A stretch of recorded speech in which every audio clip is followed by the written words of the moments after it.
Chapter 18. I'm frightened, Copper said, twisting uncomfortably in the shock chair beside Kennon's. After you have been so brave? Kennon asked. That's nonsense. It's just nervous reaction. Now web in like I showed you.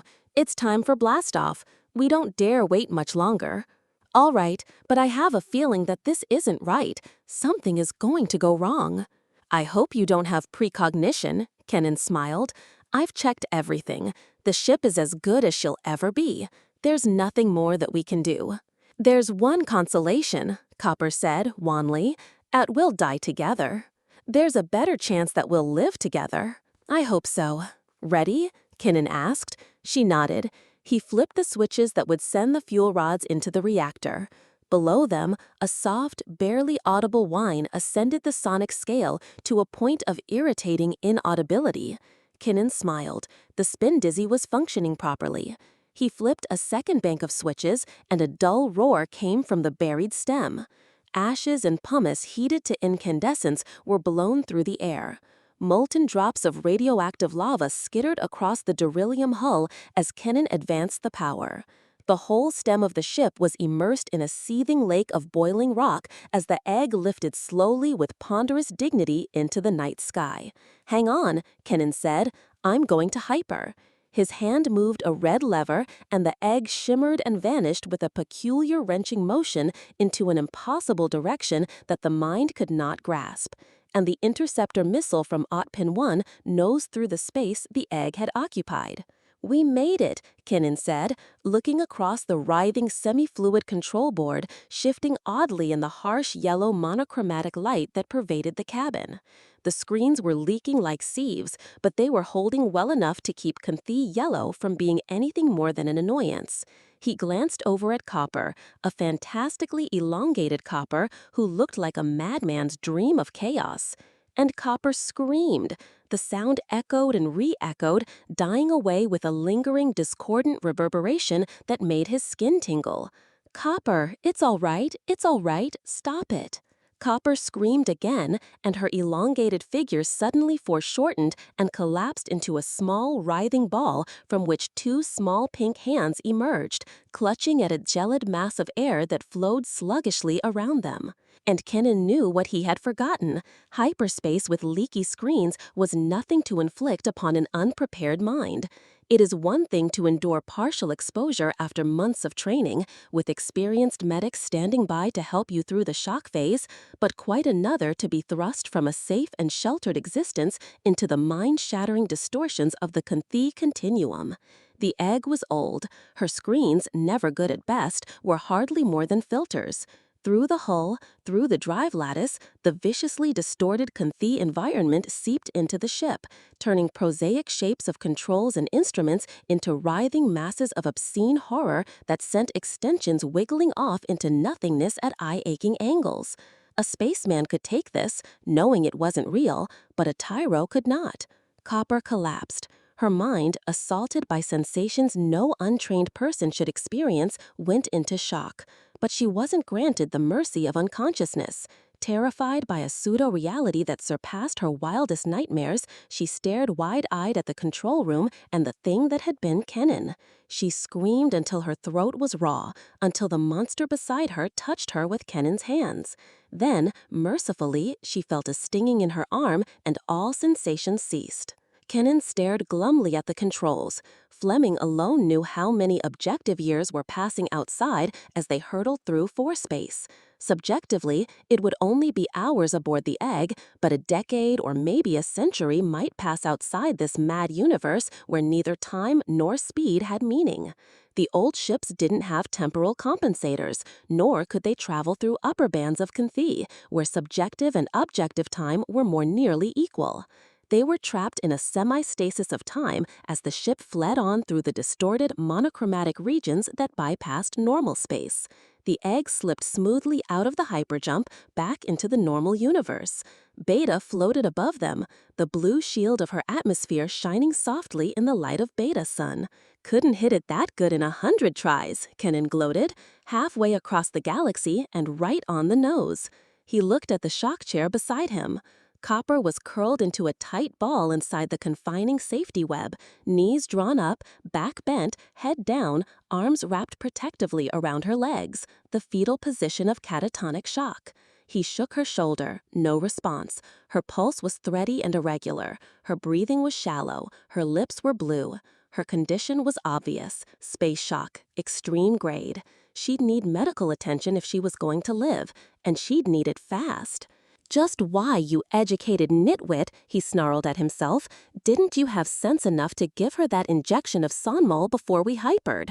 You haven't the sense of a decerebrate Capellan grackle. He turned on the radio. Emergency, he said. Any station. Space shock case aboard. Extreme urgency.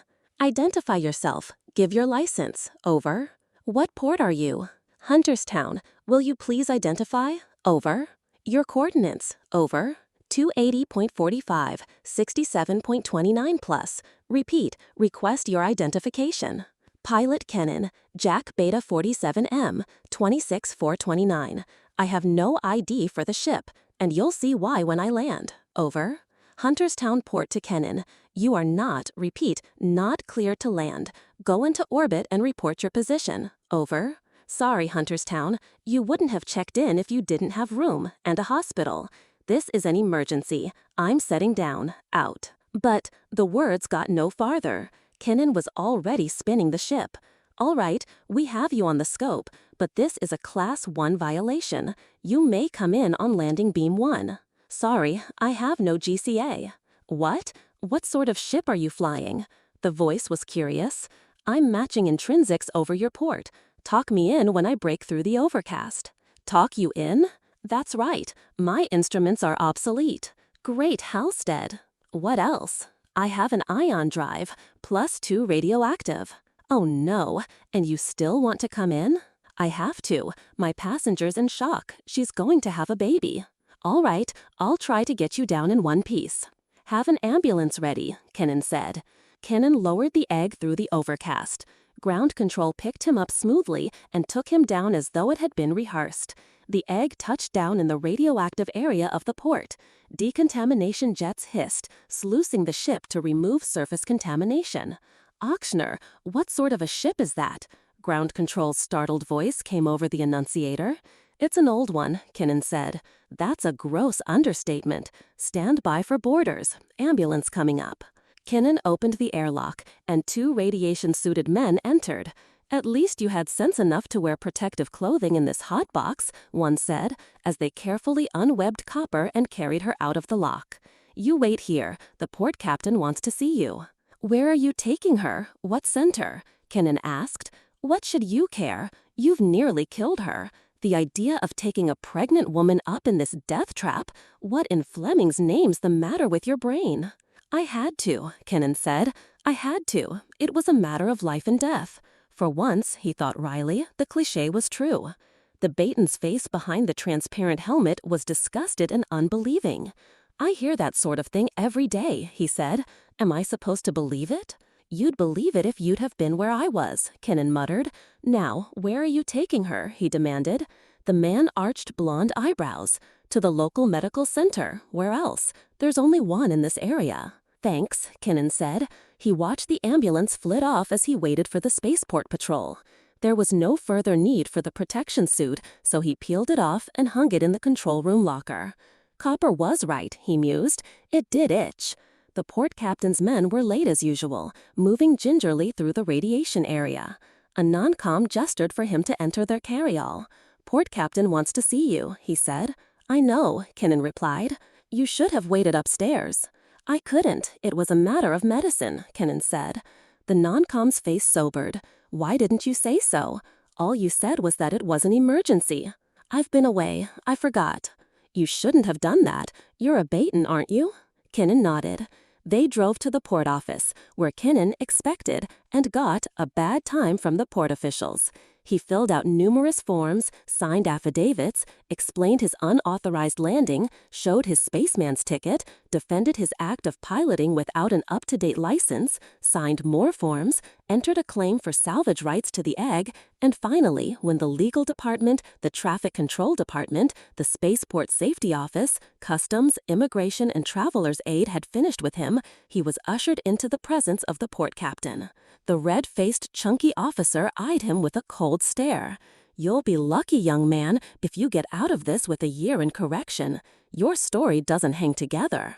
It didn't, Kennon thought, but there was no sense telling all of it to a port captain. Under no circumstances could the man be any help to him. He had neither the power nor the prestige to request a Brotherhood Board of Inquiry. In rank, he was hardly more than a glorified traffic control officer. It would do no good to tell him an impossible tale of slavery on a distant planet. The only thing to do was wait out the storm and hope it would pass. If worst came to worst, he'd use his rank, but he'd made enough stir already. I doubted if the captain had authority to order him into detention, but he was certain to get a lecture. These minor officials loved to tell someone off. He gritted his teeth. He'd endure it for Copper's sake, and to get out of here quietly. Alexander was